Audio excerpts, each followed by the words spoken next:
Welcome to the Golden State Media Concepts College Football Podcast, your ticket to all things college football. Are you looking to get your college football fix? Looking to get the latest news on your favorite school's team? Join us as we talk college football, from the national championship to college rivalries to bowl games to the Heisman Trophy to which conference is the best. We've got you covered for the Big Ten, SEC, Big 12, Pac-12, ACC, and everything in between.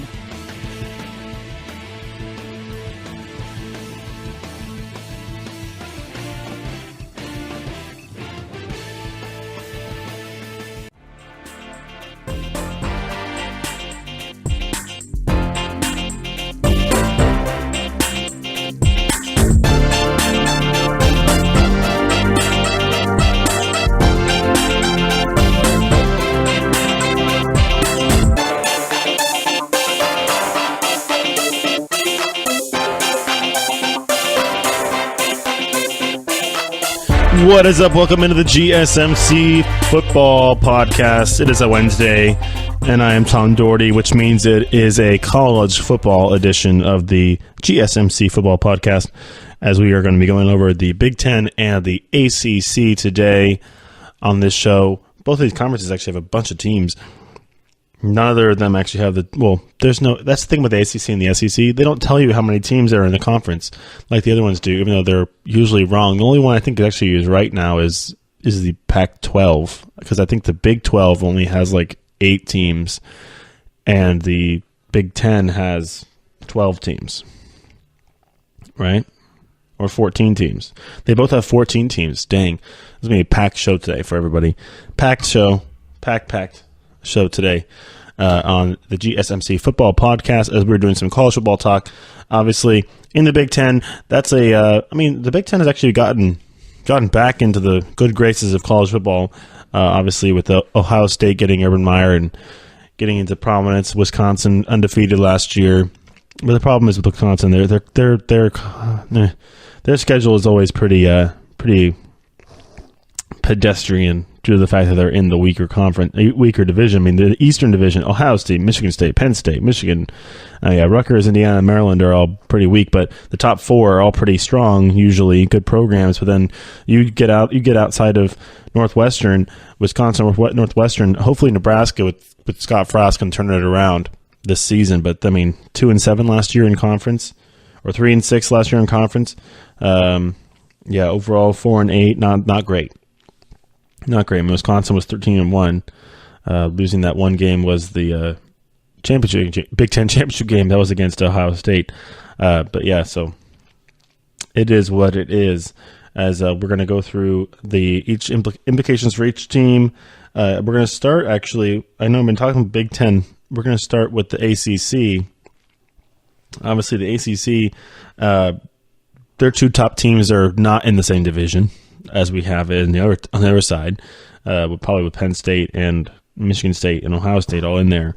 But Wisconsin, I just think Wisconsin's the pretender. We'll get into them. I'll give you my Wisconsin rant later in the show. But at least in the ACC, you definitely have Clemson number 1 and Miami number 2 in that conference, and they're in separate divisions, which makes for a nice. Last year it made for a nice conference championship game. In the ACC, I know we have talked a lot about Clemson in the past on this show. Obviously, top team in the whole nation, and the fact that they have a quarterback controversy. Kelly Bryant, I don't know how comfortable he's feeling now. Obviously, was not able to really show out that much during the spring. Not really able to put too much. Wasn't able to put too much space in between him and Mr. Trevor Lawrence. Obviously, he played well enough last year to get his team to the College Football Playoff. They, beat up on Miami in the conference championship game last year. I think it was like 38-3 was the final in that game. It was a shellacking of the Hurricanes. And that game was in Charlotte at Bank of America Stadium, where the Panthers play. I just know everything. I know everything. But no, Clemson, poised for another big year. Defensive line, all same, has stayed together. Got two big young kids on the outside that are going to get after the quarterbacks in the ACC. So everybody can be on alert. Looking at the schedule for Clemson this year, I know they have a big game, as they usually do at the beginning of the season. The football schedule, as we're gonna take a look at that. I know they're playing Texas A&M to start off the year after they're playing firm. I mean, I love these cupcake games to see what schools are going to get paid basically to play and roll over against these big teams. They're playing Furman to start off this season. Then they play Texas A&M in the big non-conference game. That's going to be September 8th. The Clemson will be the road team in that game. And I think it's a neutral site for that matchup of the Tigers versus Aggies. We can double check that for you real quick here. But I mean, keep continuing with the episode. And they come back, play Georgia Southern at home. Then they have Georgia Tech as they get into their ACC schedule. Remember, the ACC now has Syracuse is in the ACC, Louisville's in the ACC now, and then obviously all those other schools we're used to seeing. So they're going to play Syracuse at home, and they go to Wake Forest, play NC State at home. They go to Florida State. Nothing really jumping out. This should be a pretty easily undefeated season. Maybe Texas A&M surprises them. I just think they're too strong coming out of spring ball, and then obviously they have so many options. Kelly Bryant, Trevor Lawrence. I think Kelly Bryant might win that job to start off. Just Trevor Lawrence being that young kid. I think Dabo wants to give Kelly Bryant its best shot to show out and have a chance to play in the next level, maybe. But I mean, their biggest test might be at Florida State or in that first game against Texas A&M. We'll find out if that actually is at Texas A&M, and I'll let you guys know. But I mean, this is just looking at their schedule. This is not that. It's going to be in College Station, so that might be that's their toughest thing. If they get through Texas A&M, the SEC matchup there, and then they have basically Florida State on the road, they shouldn't lose a home game. I mean, their home games, South Carolina, they do play at home in their rivalry game at the end of the season. They also play Duke at home too. So NC State also at home. So lots of their tough the only really tough matchups are on the at home. They don't play Miami in the conference play this year. Likely we'll meet them again in the conference championship, unless we see another team like a Virginia Tech or Georgia Tech jump up. But neither of them really showed out that much this last year. Virginia Tech also lost some big players on their defense, so they'll have to revamp that. We'll talk about them in a little bit. Going over the next team here, we have NC State obviously losing a couple of their big defensive players as well. As we continue on here, I want to kind of give each team its due, but when talking about the ACC, you kind of can get lost in one team. I know we're going to kind of, like I did, split it up last year. We'll go division by division for each segment. So we're doing the ACC Atlantic Division right now. Next segment will be the ACC Coastal Division. So we'll get to Florida. We'll get to Miami at that point, and then we'll go over to the Big Ten in the final two segments of this show today. But just getting in on the fact that there is a little sleeper team down there at the bottom of the division. We'll get to them later in the segment. That's Florida State. Wanted to give my thoughts on NC State really quick. Obviously, losing Bradley Chubb, they lose another big guy in BJ Hill. So NC State coming out of spring ball has got to be looking like they're looking for some players to fill in those spots. Obviously, they need to get some more people into them. Obviously, when it comes to recruiting, we'll probably do a better recruiting show, but they did have a big QB target come and visit them. Was a good impression on them right there. But I mean, everybody kind of coming out of spring practice looking like they need to definitely revamp and hopefully make the next step into a position where they can get into a talk maybe for the or for the ACC championship. Obviously, it's going to be tough leapfrogging Clemson, but they were close last year. I mean, 9-4 overall on the season. As far as Wake Forest goes, Boston College, couple schools there that are usually in the middle of the pack. Not big football schools at all. Louisville, obviously losing a guy like Lamar Jackson is going to be a big blow for them. We'll see who is going to be the big next standout for the Cardinals as they come out into the first season without their Heisman Trophy winning quarterback. He is now in Baltimore, as he was the last pick of the first round of the NFL draft, for those who didn't know. But knowing Bobby Petrino, he's going to be a guy who can definitely get his team where he wants it to be. Very experienced and not a coach who's going to fear away from it. As obviously they have some choices at running back, whether it's Dave Williams or Colin Wilson. A receiver they're going to revamp. Obviously they got to figure out who their new star quarterback is going to be after Lamar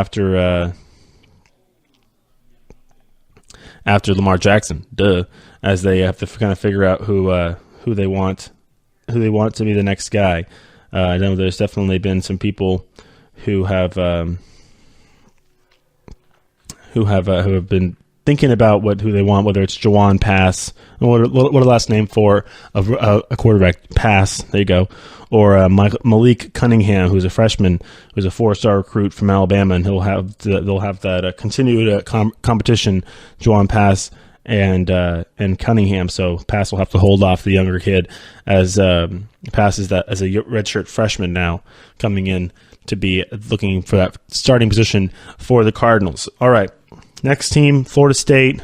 They were that was a tough year for them last year, wasn't it? Obviously dealing with a lot of injuries. We've talked about DeAndre Francois on this show a lot and his legal issues. I know coming in and getting Willie Taggart is a great grab for them, especially after losing Jimbo Fisher on a kind of what a weird media storm that was. I mean, I don't think Jimbo he never really wanted to leave that school on good terms. I don't think he wanted to make it a mess. I mean, kind of just the whole announcement of it was really weird, and how everything kind of came out was just interesting to watch unfold. Obviously, he's just going to say up and bye-bye, see ya. How was it? Bye-bye. I mean, I don't want to deal with any of this stuff right now. I'm going to go over to Texas A&M and take Kevin Sumlin's job. I don't know whether he wanted that or not.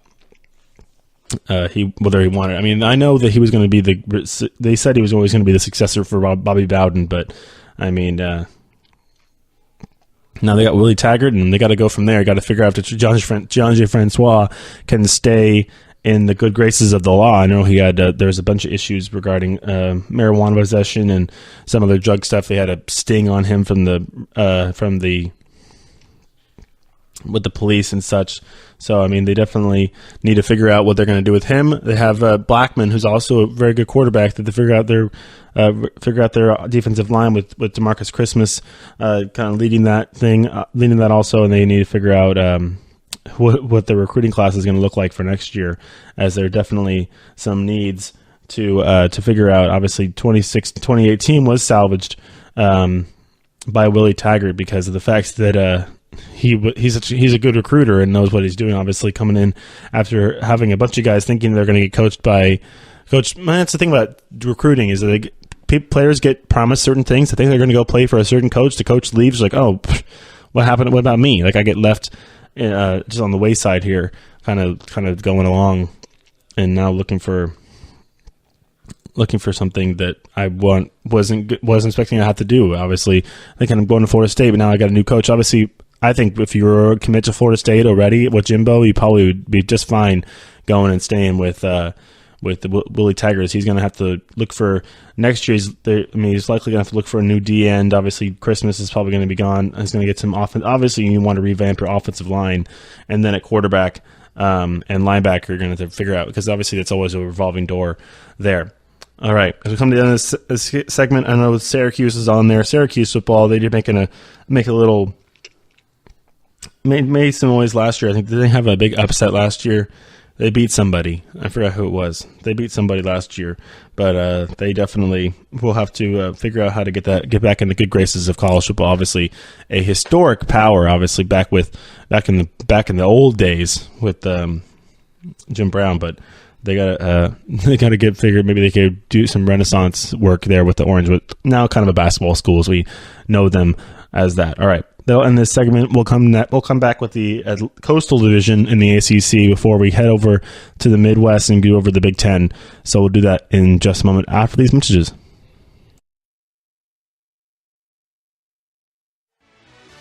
Are you looking for help for your fantasy football team? Check out the GSMC Fantasy Football Podcast. Get today's best advice on who to start, who to sit, even who you should draft. From sleeper picks to red-hot lineups, they got it all covered for you. That's gsmcpodcast.com/fantasy-football-podcast. We'll cover traditional leagues, dynasty, PPR, even IDP leagues. When you need fantasy help, there's just one show to hit up. Don't forget to like them on Facebook and follow them on Twitter. Visit gsmcpodcast.com for more info.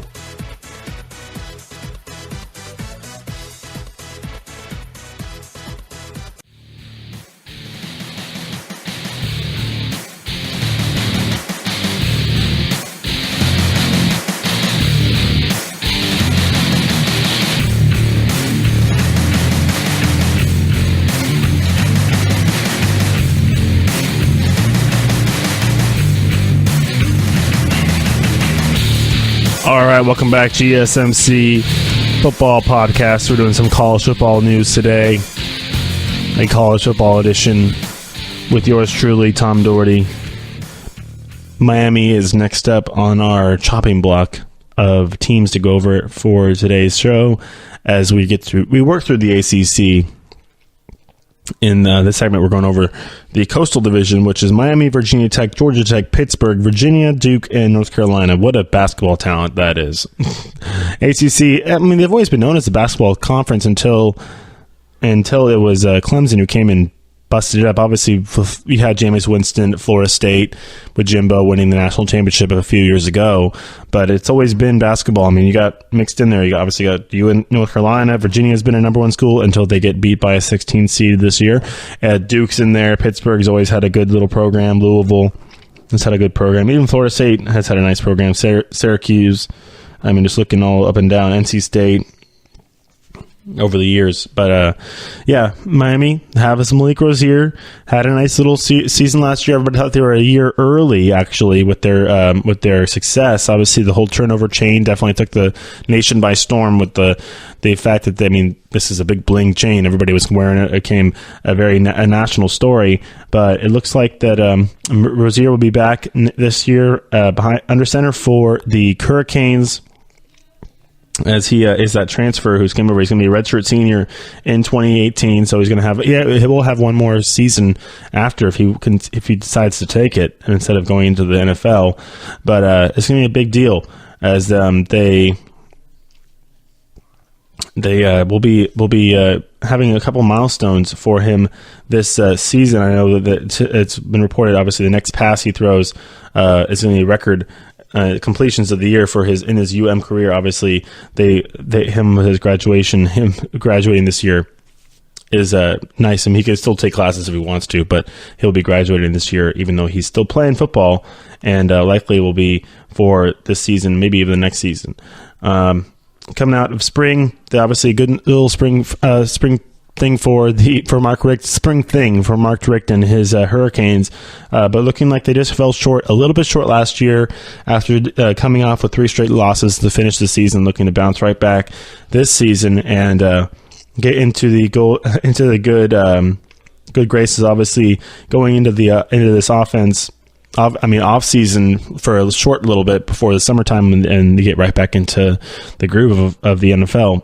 Of the season of the NFL, but the college football season, the offense is definitely something that Mark Richt needs to figure out. His offensive line will be the biggest concern for him coming into the summer due to they did have some issues with sacks during the spring competition.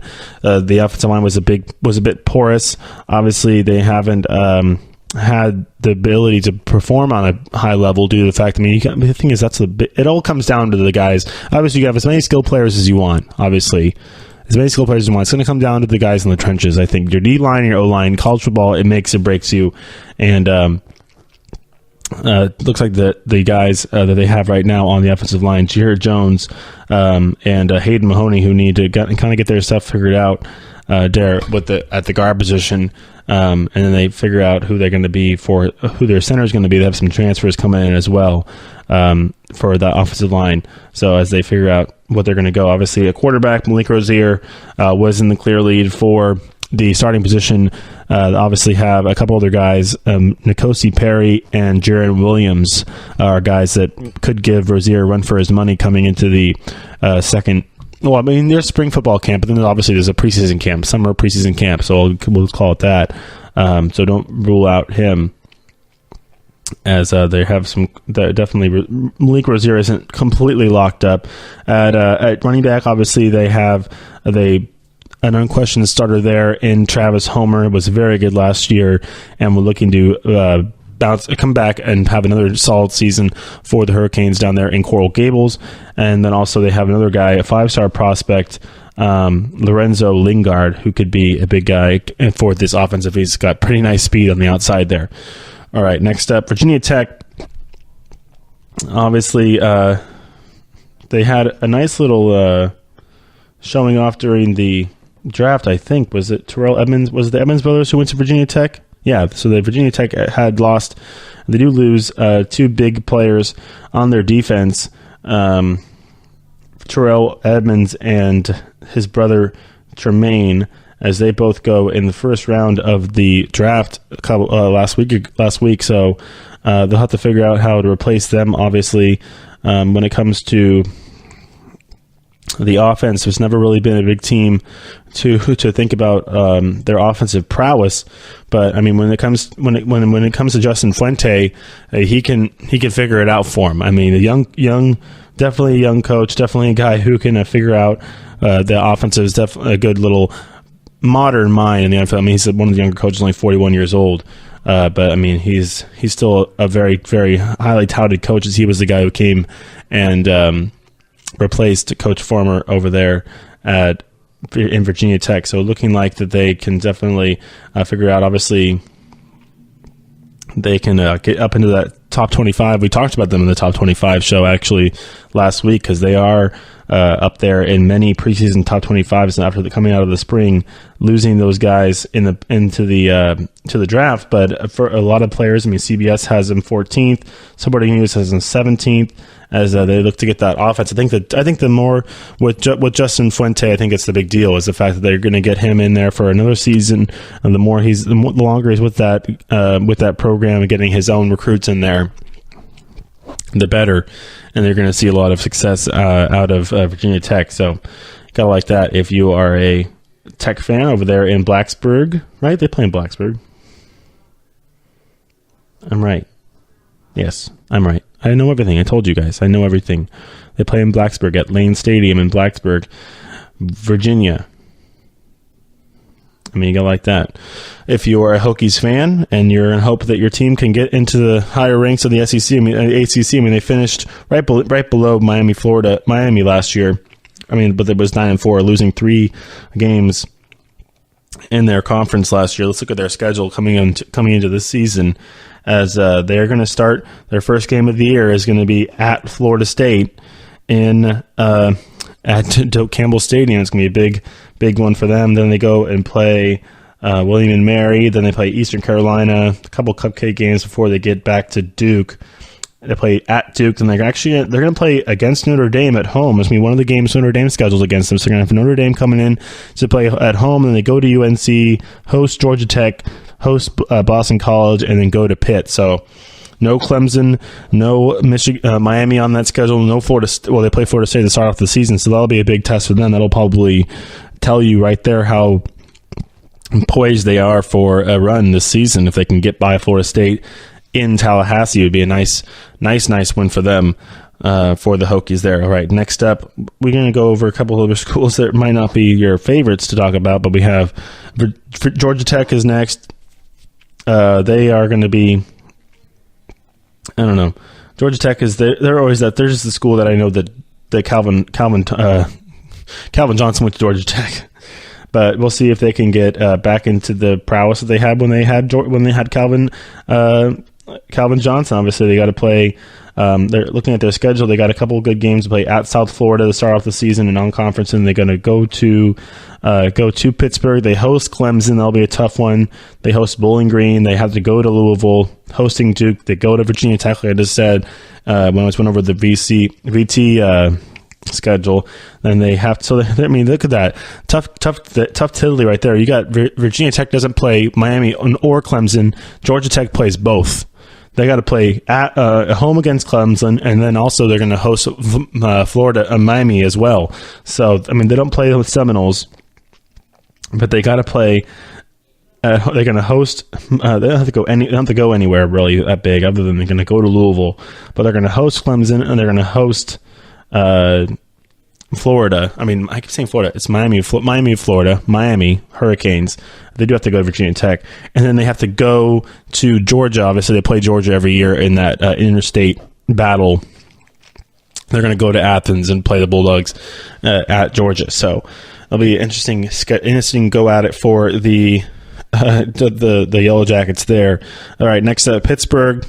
Just going to go over the schedules for the next few teams. None of them really have that much news coming out of there. They have the spring stuff going on, but looks like Pittsburgh is going to be having. They're going to play a game. One of the big non-conference games for them is going to be against Penn State. They're going to play them early in the season, an interstate rivalry there at Penn State in Happy Valley. So they'll figure that one out early off, and they'll probably tell you the course of their season. Maybe there could be a spoiler early in the year here. Then they go home against Georgia Tech. Well, actually, no, it's going to be at home. That game against misread that one. Game against Pittsburgh against Penn State is going to be at home, so it'll be at Pittsburgh. May actually be playing that game in at the big stadium, Heinz Field. Then they're going to have Georgia Tech at home. They go to North Carolina, go to UCF. That'll be an interesting non-conference game for them, playing in Central Florida. Then they come home for Syracuse. So they play at Notre Dame, another Notre Dame game. So it looks like Notre Dame playing. I think they do have a deal with the ACC. They're still independent for football but they're ACC for basketball. So I think they play like 3 or 4 ACC schools every year. They obviously play Stanford every year, and they play USC every year as well. So you're going to be able to figure that one out. They play one of those two teams during the when it gets cold in South Bend. That's where they get a lot of California kids. Notre Dame does. We'll have to go over Notre Dame one of these days when we get to a team. Maybe next week when we do the Big 12. I don't know why I put the Big 12 by itself, the smallest conference, the Big 12 and Notre Dame, and maybe do the military schools too. But so yeah, they play Notre Dame. They go home against Duke, at Virginia, and then home against Virginia Tech. So it'd be interesting sledding there for Pittsburgh. Then you got the rest of the rounds out the rest of the conference is Virginia, Duke, and North Carolina. So all those basketball teams you saw they're all in the March Madness list last year. Virginia getting bounced early in the competition in the tournament. Obviously, it was none of those schools actually really got that deep. I think actually Duke did get to the Final Four, did they? Or they lost in the second round, or the round before that. This is football, though. I don't care. North Carolina, after losing Mitch Trubisky, the Tar Heels took a turn for the worse as they were only 1-7 in conference last year. We'll see if they could bounce back. They got some tough games this year, as they have to go to Miami, and they're going to play at Cal, actually, to start off the season, too. So a little ACC Pac-12 action is going to start at Cal. First game of the year, then they have to go to Miami to play, and then they're also going to play at Duke in their rivalry game as well. And then Duke, let's see if there are any big road games for them, any big games for them. They got to play at Miami as well. They play at Pitt as well for Duke, the Blue Devils. And then for Virginia, all these basketball schools, you got to give them credit. They'll run out some good football talent out there too. Can't knock them. while they're down, you never know with these teams. I think Virginia Tech honestly is poised for a big year this year in the ACC. With the way their schedule works out, it should just help them out. I mean, so it looks like Virginia, the Cavaliers, have to go. They're going to play Miami at home actually, and they're going to play. Nothing else really. Is they play at NC State. It looks like they only have 3 road games. Why do they only have 3 road games this whole season? That's weird. All right, we'll come back next segment with the Big Ten as we've gone through all the ACC, some football schools in there. Big Ten has a little more interestingness in Big Ten. I think honestly, there's more than 2 teams to talk about as there's some big programs in the Big Ten. As we'll come back and talk about them right after the break.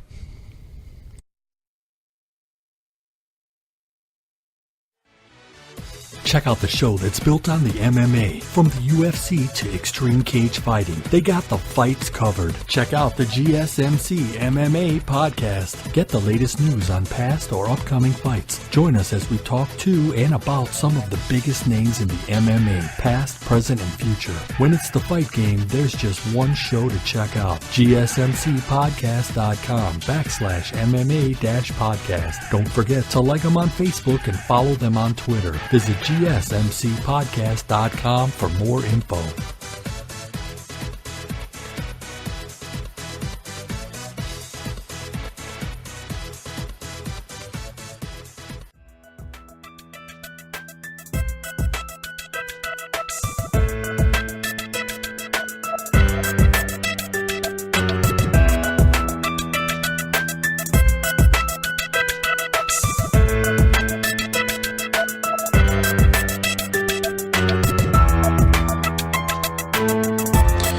Welcome back to GSMC Football Podcast. As we are going to be going over the Big Ten in this segment and the next segment.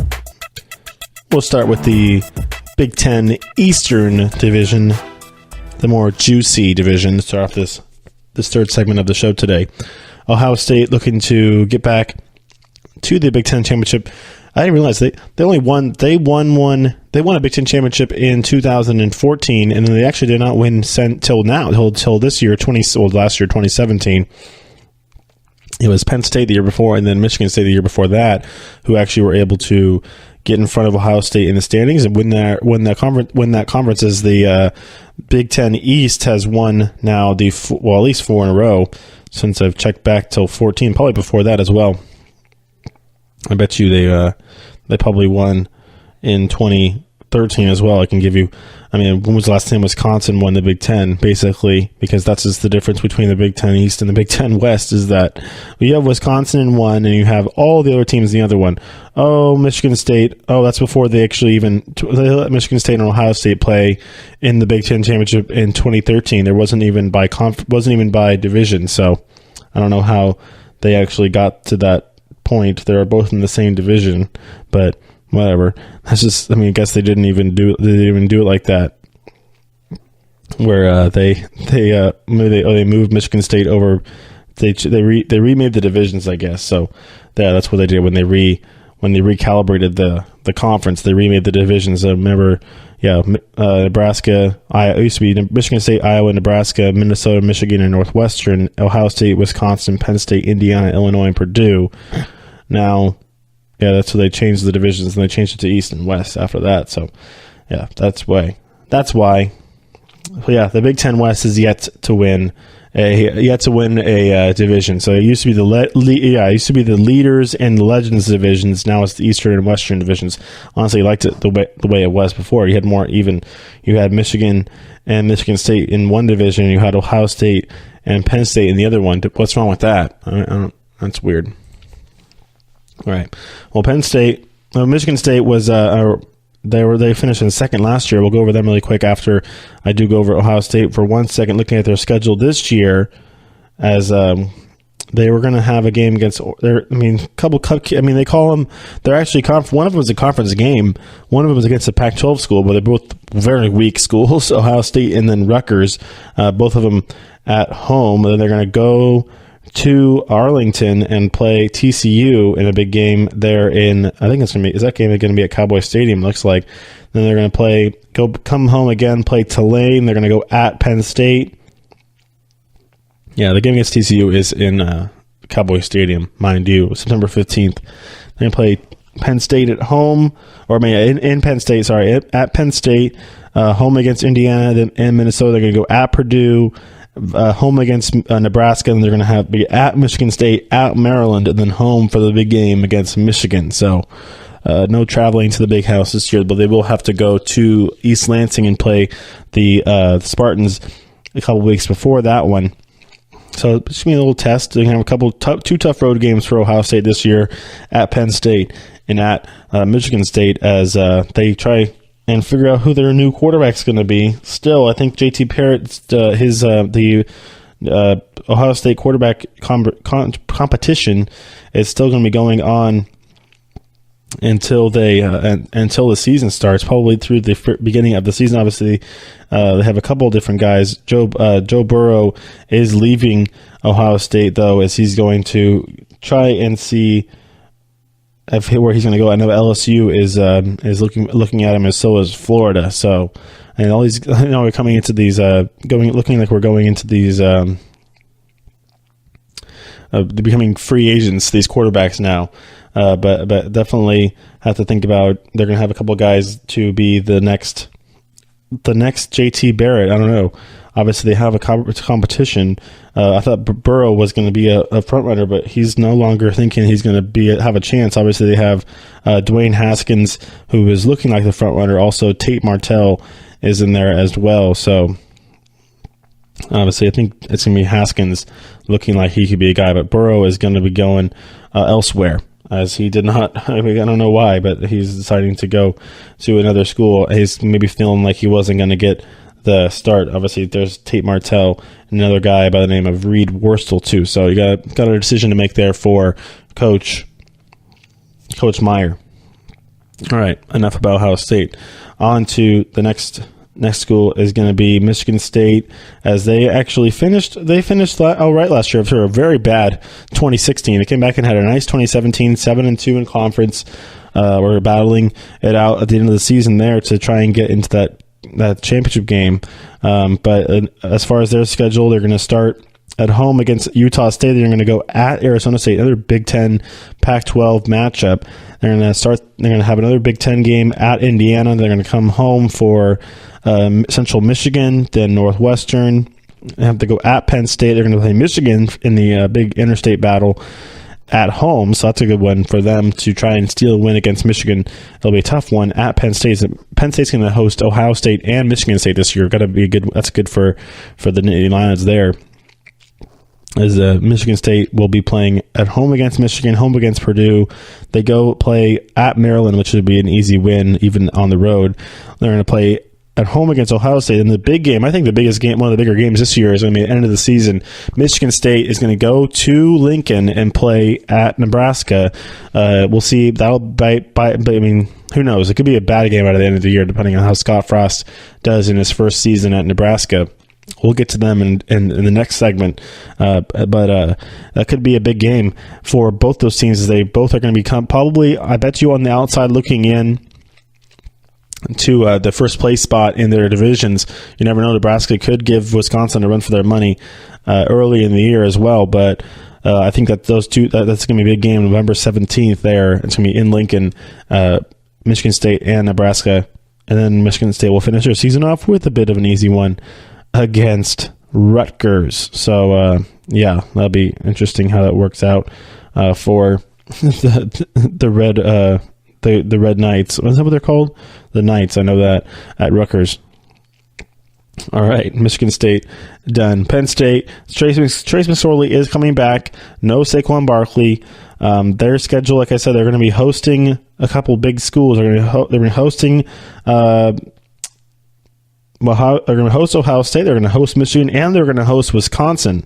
So that'll be good for them, as they have all those tough teams at home, but they also have to play Michigan on the road at the Big House. So that'll be an interesting game for them as well. They're also going to play at Pitt, as they have the ACC.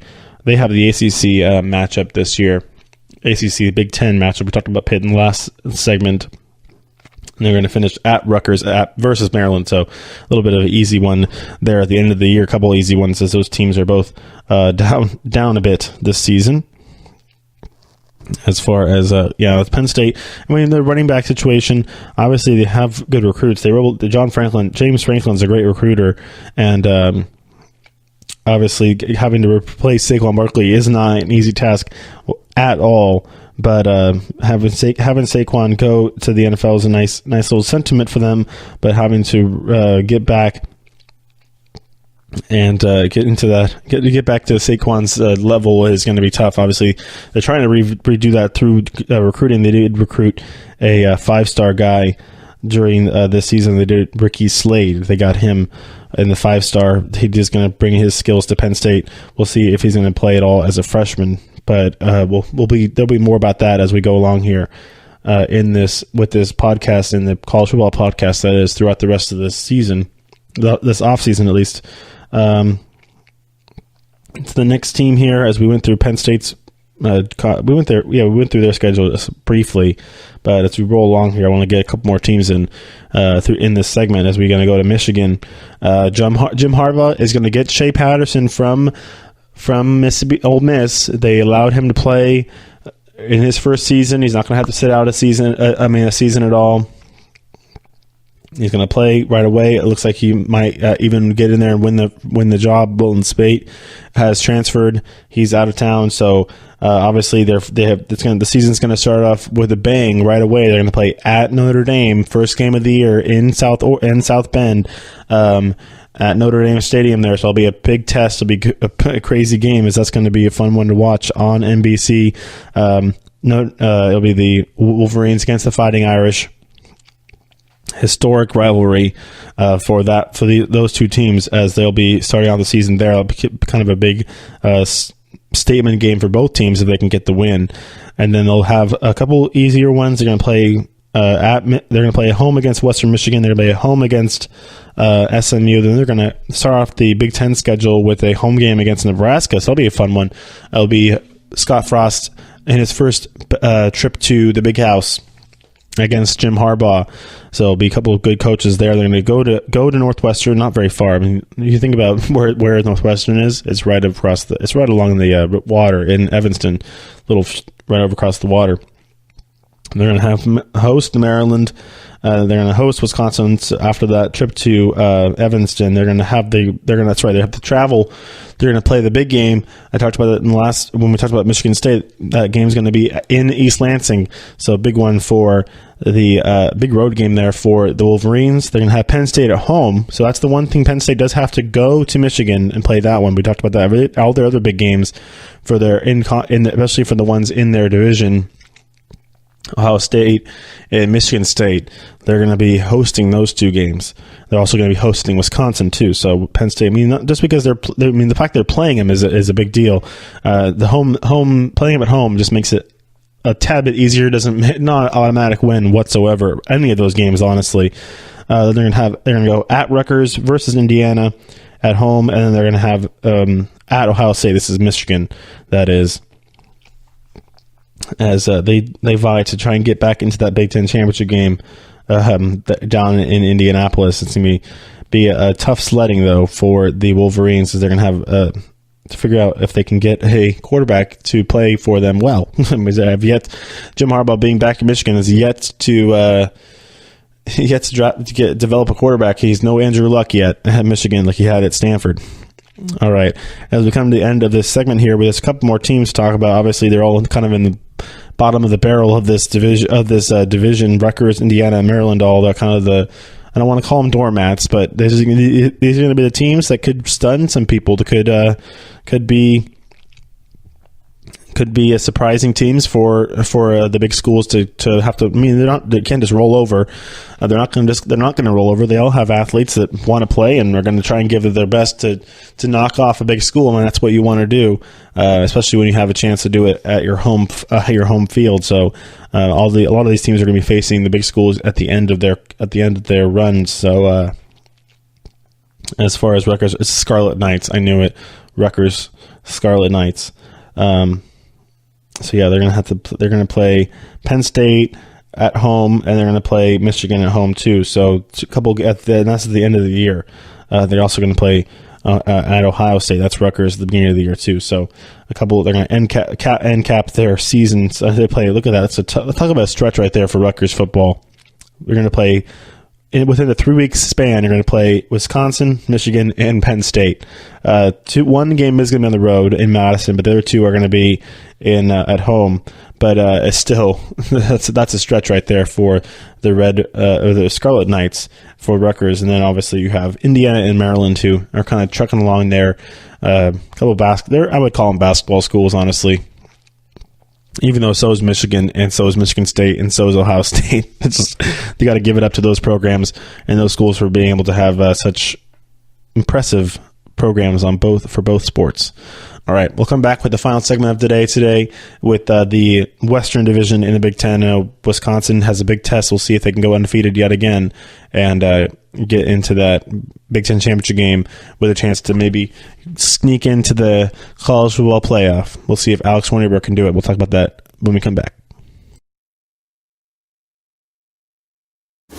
Check out the show built around the women of MMA. From the UFC to the extreme cage fighting, we got the fights covered. Listen. It's the Golden State Media Concepts Women's MMA Podcast. The latest news of upcoming fights, discussions of previous matches. Join us as we talk to and about the biggest names in women's mixed martial arts, past, present, and future. When it's the women's fight game, you know where to listen to. The Golden State Media Concepts Women's MMA Podcast.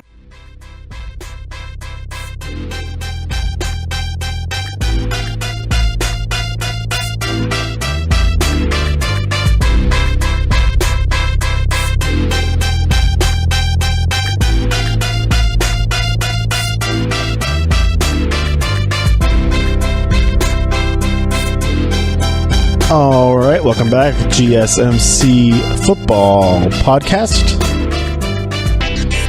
As we will be finishing off this show today with a segment on the Big Ten Western Division, the weaker division, the Big Ten weak division, honestly, as you have Wisconsin, Northwestern, Iowa, Purdue, Nebraska, Minnesota, Illinois. So basically, this division is for the fake team to arise, as I think it was last year. No harm to Paul Chryst last year, but we've had it with Iowa a couple of years ago as well, where they get to an undefeated season because they play in the Big Ten West.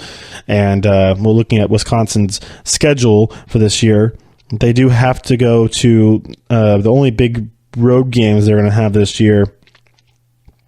They do have to go to Penn State and at Michigan. They don't play Iowa. They don't play Ohio State this year at all. They don't play Michigan State at all. They do play Nebraska at home. We'll see how good Nebraska is, and they play Iowa. They play Iowa at home. At Iowa. So they have 3 tough road games. Everything else at home they should win.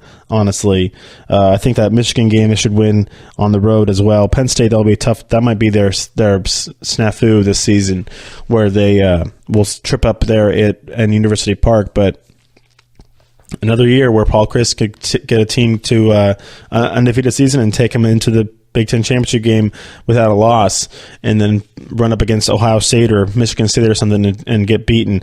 So you never know. But it's going to come down, probably that Penn State game.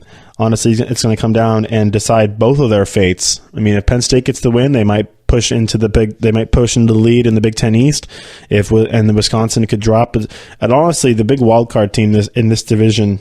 In this division, at least, is the Nebraska Cornhuskers. Obviously, last year coming off of a 3-6 record in conference, a 4-8 overall. Nothing really to go out there. But you got a new coach. That's the biggest deal. You got Scott Frost coming in from UCF. He turned to school. It was 0-14 or 0-12 last year to 13-0 this year, and claiming all their national championship. Blah blah blah. But yeah, you got a team like Nebraska who can try and unseat Wisconsin as the top team. They kind of rotate. It was Iowa. Iowa last year was that team that kind of just limped in and won a bunch of games because they play have a weak schedule. And Iowa got a tough schedule last year. It goes 4-5 in conference. I mean, Iowa this year, we'll see if maybe they're going to come back and be that team again, depending on what their schedule looks like. But Iowa's not a team that's going to beat a team on the road. Where do they have to go this year? Did they play at Penn State? That's it. Really? So, Iowa could be another two. They could bounce right back into it. They play Wisconsin at home. That's right, remember? So, if they can beat Wisconsin at home, that's going to be a big deal. But everything else, I'm just looking at their schedule here. That's nothing really is jumping out except for that game at Penn State is really it. That's really, really it. They don't play a Pac-12 school. They don't play a ACC school. They don't really schedule any big out-of-conference games. They play Iowa State, and that's about it. They play a Big 12 school. Iowa State is not a big football school. They could roll them. Nothing really gonna jumping out as a team that could scare them this season, other than Penn State, and maybe there's that one loss in there for Iowa beating that school. So maybe just based off of the fact that there's a lot of weak teams, and they don't play. Do they play Nebraska? They play Nebraska at home, so that might come down to being the team that if Wisconsin does stumble and Iowa beats Wisconsin, and Wisconsin also loses to Penn State, gets 2 losses on the year, then that game against Nebraska could be a big one. Nebraska's schedule, they play Wisconsin. I think I already looked at Nebraska's schedule. The first year for the first year. So, yeah, Nebraska plays Michigan at Michigan to start off the year. So, like I said, that's going to be a big one for start off the conference. That is the conference year. That is, so it'll be a big one for Scott Frost to win. If he can get through that one, then you got Wisconsin in Wisconsin. They be a tough. They gave Scott Frost a tough little schedule to start off his career at Nebraska. You got to go to Michigan, you got to go to Wisconsin, you got to go to Ohio State. So maybe not this year, and you got to go to Northwestern as well. They're not a slouch. So Nebraska's got it cut out for them this season. In the first year for Scott Frost, so the schedule makers didn't really do anything for him there. If they had the same schedule that Iowa had, with Indiana, Maryland, Minnesota is in there, Illinois, Purdue, Northern Iowa, Iowa State. If you had that schedule, I'd think about them maybe being a contender in Scott Frost's first season. But the easiest school. They have Minnesota's in there, Illinois is in there. They have to play at Iowa. They go at Iowa, at Ohio State, at Wisconsin, at Michigan. That's ridiculous. Jeez Louise. Now you're going to have home games against Akron. You do play a Pac-12 school in Colorado. That could be a tough game. They could get tripped up by Colorado. Colorado's good. They could get tripped up against Colorado. Then they go at home against Troy too. But dang. That's going to be tough sledding for Scott Frost in his first season, as there's going to be some fun games, though, to watch. You got to kind of be bringing it on for him. But, that's going to be interesting for the Nebraska Cornhuskers in the first season for Scott Frost there in Lincoln, as they're going to figure that stuff out as they go, I guess. But, yeah, as far as Nebraska goes, that's a rough schedule, especially compared to the Iowa schedule. That's not fair almost. I don't know. What's fair these days? Looking at the Purdue schedule, looking at the Northwestern schedule. Northwestern actually had a nice little season last year. They were up in there in the ranks last year. As Northwestern last year went 10-3, 7-2 in the Big Ten. Had big wins at Nebraska. They beat Michigan State at home. They beat Iowa at home. The only losses were early in the year to at Duke and at home against Penn State. So those were they got whooped by Duke to start off the season. But then their only loss was the week 4 against Penn State. So then they reeled off about, what was that, 8 wins in a row just to end the season. So you gotta like that if you're a Wildcats fan. And this year, you're going to play the big games against a lot of these games are going to be at home. And the only big road game I see is the Iowa game. They're going to play Duke again this year, as it looks like they set up a kind of a 2-year thing with Duke. They're going to play at home against Duke this year. Obviously, I was playing on the road last year. But you're going to play Duke at home. You're going to play Michigan at home. You're going to play Nebraska at home. Wisconsin's going to be at home. Notre Dame at home. The big road game is going to be at Michigan State on October 6th. That'll be a big game for the Wildcats there. Yeah, that one will be tough tiddly. But as far as Nebraska, that's my team. I want to watch. That's my team to watch this year, mainly because they have a new coach and Scott Frost, who was undefeated last year. But I mean, you never know. Joe Burrow could end up being over there. I don't know why Joe Burrow is deciding. I guess Miles he's kind of losing his stock as the starting quarterback there for Ohio State. So I mean, Cincinnati's gotten permission to contact him. So is LSU, but he's a graduate transfer, and he's probably just been sitting there too long behind JT Barrett. It's like, am I ever going to get a chance here, Urban? And he's like, oh no, we're going to give it to the other guy. We're going to give it to the other guy, who is maybe a little more athletic than Burrow is, but Dwayne Haskins is his time so to take over for the Buckeyes there in Columbus. All right, we've gone through pretty much every team. I think who did I forget? Did I forget one team? I didn't talk about Minnesota or Illinois. We'll see if they can not be the doormats they were last year. I mean, let's see if their schedule gives them any breaks this year. They have to go to Ohio, and they have to go to Nebraska, and they have to go to Wisconsin. So yeah, no breaks for the Gophers there, Golden Gophers in Minnesota, and then Illinois, who actually didn't win a game. They didn't win a game last year in conference. Let's see, does it even get easier that they go to Wisconsin, that they go to Nebraska, they have to go to Northwestern? Yeah, that'll be a tough sledding there for the Fighting Illini down in Champaign, Illinois. Is that what it is? Or what? Yeah, University of Illinois. They have multiple campuses. But yeah, no. I think I guessed that right. Maybe I'm wrong. Wherever the University of Illinois Fighting Illini, they play at Memorial. Yeah, Champaign. I'm right. Don't question myself. Should not question myself. Champaign, Illinois. That's where the University of Illinois is. The University of Illinois Champaign Fighting Illini. 0-9 last year. 2-10 overall. We'll see if they can bounce back this season with a few wins. Maybe stir some noise, make some noise in that Big Ten Western Division, which has lacked for noise due to the fact that you have usually two teams. I think actually Iowa is probably the team to make the stand this year because of the fact their schedule just is so easy. I mean, their big road games are at Minnesota and at Indiana and at Purdue and at Illinois. The other one's Penn State. Yeah, good. Okay, you got one. They don't have to play Michigan.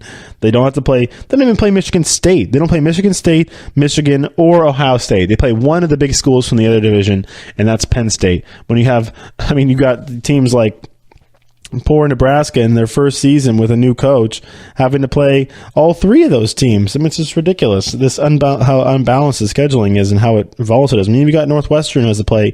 They play Michigan State, and Wisconsin.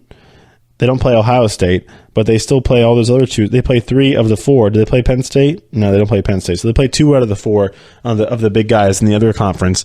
But compared to Iowa, plays 1. By the way, they play Notre Dame too. Notre Dame is pretty good. So yeah, Iowa doesn't play Notre Dame. Iowa doesn't play Notre Dame this year. They play nobody this year. Nobody, literally nobody. I think their toughest home game is going to be Wisconsin. Second toughest is going to be Northwestern. If they can beat those two teams, that's it. They're in. They're in. And especially in their division, they don't really play. I mean, they play everybody in the division because their division's weak. Weak sauce. Where's my? I was looking at the schedule for Nebraska. It's just not weak sauce for the first year. Yeah, look at that. At Michigan, at Northwestern, at Ohio State. Oh, you get to play Michigan State at home. Good for you guys. And they got to play Michigan, Ohio State, and Michigan State. And we'll obviously play the teams in your division. But compared to another school in the division, plays literally one. Who makes these schedules? I think they're favorable to Iowa. They want the Hawkeyes to win. Give them They couldn't throw Ohio State in there or Michigan instead of Purdue. That's the other school they play in that conference. Yeah, I think you play. That's how they do it. You play everybody in your conference, or Purdue's in their conference. Who else do they play in the other conference? I mean in the other division. Probably nobody. And play everybody. Bad. Yeah, they play Illinois, who's in the other division, and they play Maryland, who's in the other division. The two worst teams. Yeah, they play. Well, Illinois is in their division. They play Indiana and Maryland, the two worst teams in the other division. That's what you want right there, back to back at Indiana versus Illinois and Maryland at home. It's their homecoming game. All right, enough of my rants. We'll see everybody again on Friday for another episode of the GSMC Football Podcast, the College Football Edition. We'll be going over Notre Dame probably for a while, and the Big 12 as well. So stay tuned for that. That probably won't fill in a whole show. We'll probably do some more stuff regarding their scheduling. I'll probably rant some more. So everybody enjoy their week. It's the middle of the week here, hump day on Wednesday, as we will get over the hump and see everybody again on Friday. So have fun, and we'll see you Friday.